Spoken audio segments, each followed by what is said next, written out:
Hey guys, Audacious Builds here, and today I'm going to be going over my top 10 LEGO Star Wars minifigures currently in my collection. I'm going to be going from 10 to 1, with 1 being my all-time favourite minifigure. So up first at number 10 we have the newest version of Ahsoka Tano. This figure debuted in set 75283, the Armoured Assault Tank, before more recently appearing in set 75310, Duel on Mandalore. Personally, I think this figure is a fantastic representation of Ahsoka from the Season 7 of the Clone Wars. I think the printing on this figure is about as good as it gets, with a wonderful headpiece and a very clean face printing. I much prefer this version of Ahsoka's face print over the original Clone Wars version, and I believe the headpiece is equal in quality to the Rebels version of Ahsoka. Now, as you can see, both the printing on her legs and her torso is very detailed, which can also be said about the back printing on the figure. As you can see, she also comes with a second face printing, this one being a much angrier version. This allows for the figure to be used in more versatile contexts. Overall, Ahsoka is one of my favourite Star Wars characters, and I believe this figure is a marked improvement from the original Clone Wars version. At number 9, we have a fan favourite being the 501st Legion Jetpack Trooper. This figure has so far only been released in set 75280, 501st Legion Clone Troopers. Although I love the normal 501st clones, I think the Jetpack Trooper has a slightly higher level of detail that draws more attention. I think the printing on the helmet is fantastic, and the blue arms add a lot to the figure, although we all know that dual molded arms would have been even more impressive. Originally I wasn't a fan of the plain white hips, as I was used to seeing clones with the black hips. However, they have since grown on me, and it doesn't really annoy me anymore that they differ to the rest of my clone army. Now, when you remove the helmet, we can see a head that was first used for this figure, as well as the normal 501st figure. This is an upgrade from both the original Clone Wars style head, as well as the angry clone head. I believe the skin tone of this face helps to portray the clones much more accurately than the ones previously. And obviously it wouldn't be a jetpack trooper without the jetpack, which comes in an all blue design. I love these jetpacks, however it would have been very cool to see some form of blue printing on like a white jetpack mold, or even the creation of a new dual molded jetpack. However, overall this was a very exciting figure to get, and I'm glad to have quite a few of them in my collection. Coming in at number 8, we have the Shock Trooper, also known as a Coruscant Guard.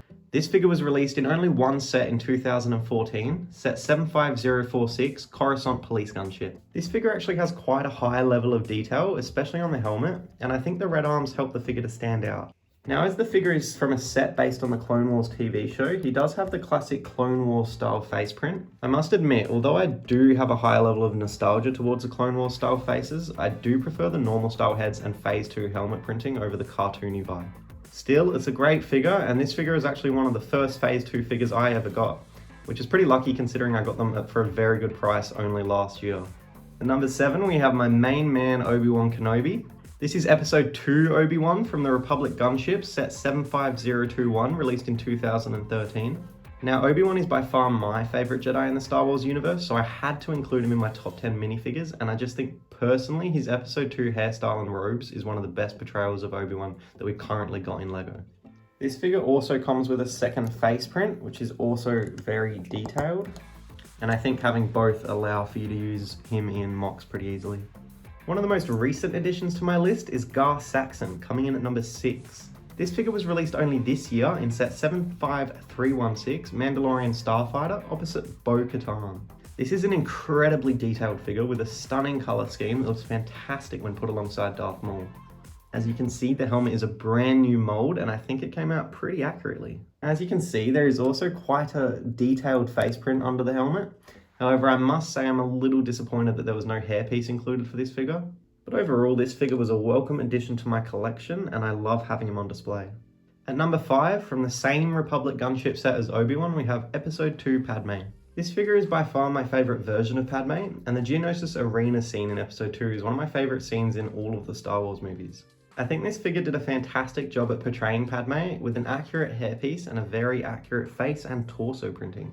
As you can see on the back of the figure, we also actually have the scratch marks that we see in the movie from the Nexu creature. This figure does also have a second face print, however, I do wish that they included a more menacing look, as I don't believe the smile matches the tone of the rest of the figure. Coming in at number 4, we have the newer style Scout Trooper, found in 3 sets. Set 75238, the Action Battle Endor Assault, set 75292, the Razor Crest, and most recently in the 2021 Advent Calendar.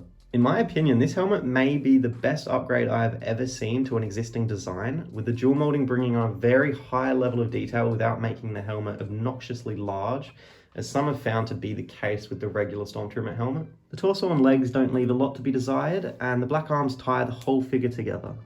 Underneath the helmet we have a frowning face, which is a nice change from the common angry clone expression, but it's nothing too special. I think this figure is an incredibly accurate and cool representation of a highly recognisable and personal favourite trooper from the original trilogy. At number 3 we have the Phase 1 realistic clone trooper captain. Once again, this figure only came in 75021 Republic Gunship, which obviously had some great figures. Although I hold a lot of nostalgia for the Clone Wars style Phase 1 clones, since getting back into LEGO I much prefer the look of the realistic Episode 2 clones. Personally, I love the red captain version the most, as it looks exactly like the one from the Specialist class in the original Star Wars Battlefront game in 2005, which I would play a lot as a kid. Although the legs on this figure are just plain white with black hips, lack of leg printing has never really been a massive issue for me. However, I am glad that the newer figures do have leg printing. Under the helmet, we see the classic angry clone head, nothing too special, but it's still cool. Coming in silver at number 2, we have the much-loved 212th Battalion Trooper, also referred to as a Utapau Trooper or Obi-Wan's clones. This figure was released in 2014 in the Utapau Trooper Battle Pack, set 75036. Sadly, this was during my LEGO Dark Ages, so I didn't have any of these battle packs when I started collecting again. Luckily, I've somehow managed to get quite a few in the last year and a half, and it is currently my favourite base level clone in my collection. The figure is based on Episode 3 and not the Clone Wars, so we receive a far less cartoony style Phase 2 clone when compared to that of the Shock Trooper shown previously. The battle damage on the figure adds a lot of character and makes the figure great for use in battle scene mocks. This figure has printing on the helmet, torso and legs, and I think the colour is fantastic.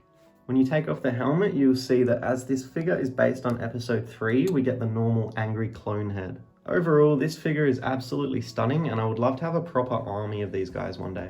And now at number 1, we have my all-time favourite LEGO Star Wars minifigure, Phase 2 Captain Rex. What can I say? This figure is perfect. The detailing on the helmet is well beyond what we normally get.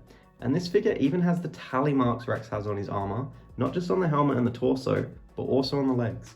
The pauldron is a marked improvement from the old style that we used to get with clones, which was just a moulded piece, and this one adds an incredible level of authenticity to the figure. Now under the helmet we see a slightly updated Captain Rex face in the Clone Wars style, which looks like the normal clone head but with a bit of stubble added. This figure was only ever released in one set, which was the 75012 Bark Speeder with sidecar. Phase 2 Rex has seen an incredible jump in price over the last couple of years, and so I was incredibly lucky to get him last year at actually a ridiculously good price. So that's my top 10 LEGO Star Wars figures currently in my collection.